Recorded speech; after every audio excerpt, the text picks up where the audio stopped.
오늘 우리에게 주신 하나님의 말씀은 여호수아 12장 1절로부터 24절까지입니다. 오늘은 1절부터 8절 그리고 24절을 읽도록 하겠습니다. 이스라엘 자손이 요단 저편 해 돋는 쪽 곧 아르논 골짜기에서 헤르몬 산까지의 동쪽 온 아라바를 차지하고 그 땅에서 쳐 죽인 왕들은 이러하니라. 시온은 헤스본에 거주하던 아모리 족속의 왕이라.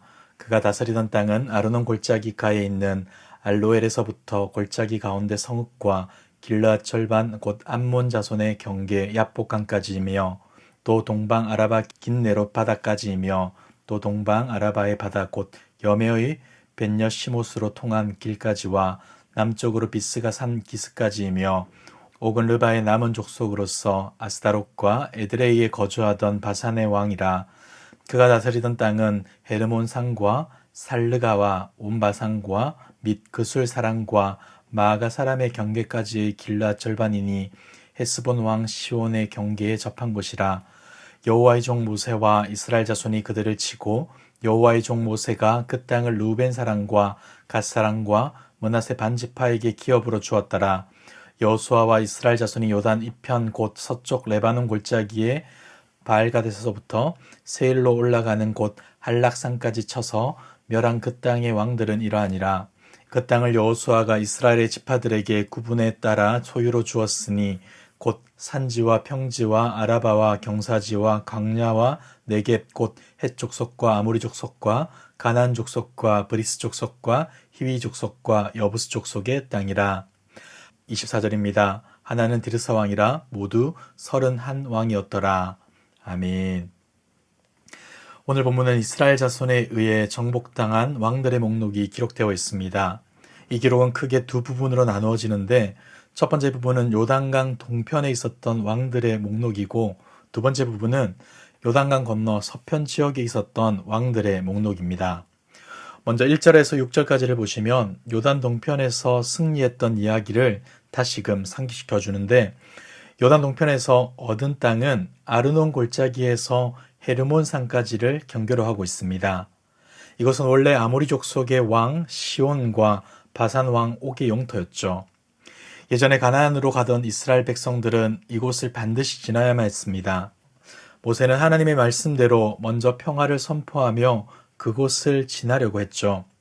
하지만 그들이 이를 거부함으로 이스라엘과의 전쟁이 시작되었고 하나님의 인도하심으로 모세가 이끄는 이스라엘은 완벽한 승리를 거두게 됩니다. 뿐만 아니라 이곳은 원래 하나님이 약속한 땅은 아니었습니다. 하지만 르우벤과 갓 그리고 므낫세 반지파가 이곳을 기업으로 줄 것을 요구하자 모세는 가나안 정복을 끝까지 함께할 것을 약속하며 그 땅을 기업으로 주게 됩니다. 사실 이 두 나라와의 전투는 결코 쉽지 않았습니다. 특히 바산왕 옥은 거인족으로 잘 알려진 르바 족속의 후손으로서 이스라엘 백성의 입장에서는 많이 두렵고 겁이 났을 것이 분명합니다.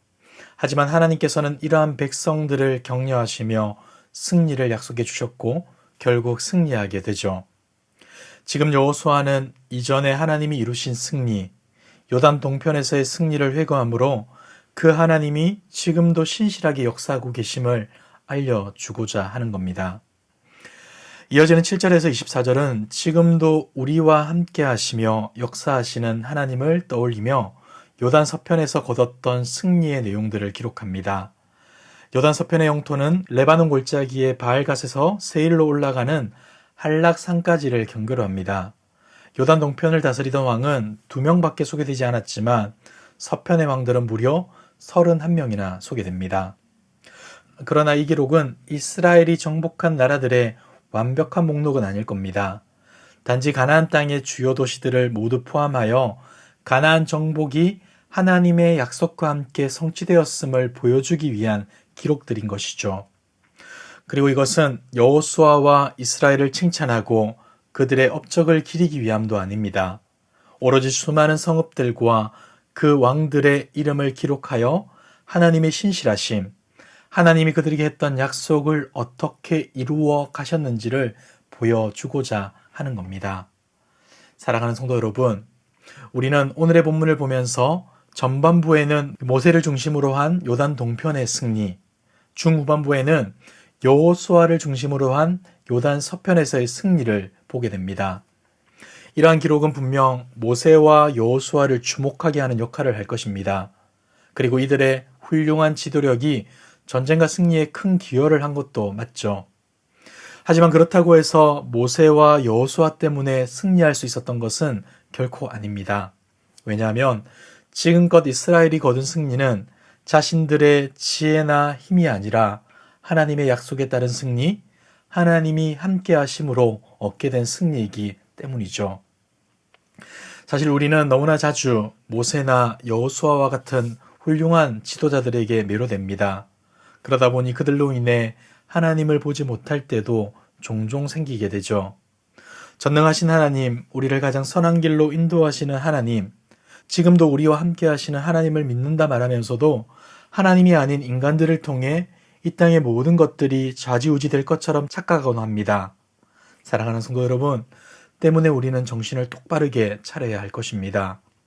우리가 수많은 역사와 시대 속에서 무엇을 깨닫게 됩니까? 그렇게 믿고 의지했던 인간의 연약과 한계, 그리고 무지를 보지 않습니까? 저 사람은 다르고 저 사람이라면 뭔가 할 수 있겠다 여겨졌지만 결국엔 그렇지 않은 것을 우리가 얼마나 많이 보았습니까? 여러분, 우리는 사람이 아닌 하나님을 봐야 합니다. 하나님을 통해 세상을 봐야 하고 하나님을 통해 사람을 보아야 하는 것이죠. 그리고 하나님이 하신 일을 주목해야 하는 겁니다. 요즘 우리는 사람에게 집중하기 쉬운 때를 보내고 있습니다. 누가 더 낫다라는 것에 우리의 생각과 마음이 빼앗길 때가 너무나 많이 있죠. 이렇다 보니 이로 인해 하나님을 보지 못하는 경우도 생기곤 합니다.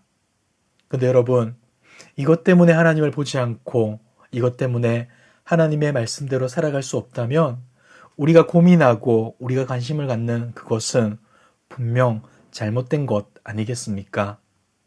우리에게 있는 하나님의 사랑과 믿음은 정치적 이념이 다르고 생각이 다르다고 해서 그들을 품을 수 없거나 사랑할 수 없는 것이 아니기 때문입니다. 사랑하는 성도 여러분, 오늘 이 시간 다시금 하나님께 집중하기를 원합니다. 우리 눈에 보기 좋은 무언가가 있다 할지라도 하나님이 나에게 가장 소중하기에, 하나님의 말씀이 더 소중하기에 오늘도 하나님께 나아갑시다. 그리하여 세상의 이런저런 말과 생각에 휘둘리기보다 원수였던 우리까지도 사랑하신 하나님의 사랑으로 이 모든 것들을 품고 사랑하고 섬길 수 있는 저와 여러분들 되길 주님의 이름으로 축복합니다. 기도하겠습니다.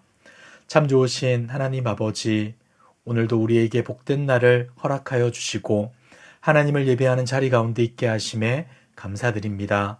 우리의 모든 삶이 하나님을 갈망하는 삶 되게 하시고 하나님을 통해 참된 만족과 기쁨을 누리게 하옵소서.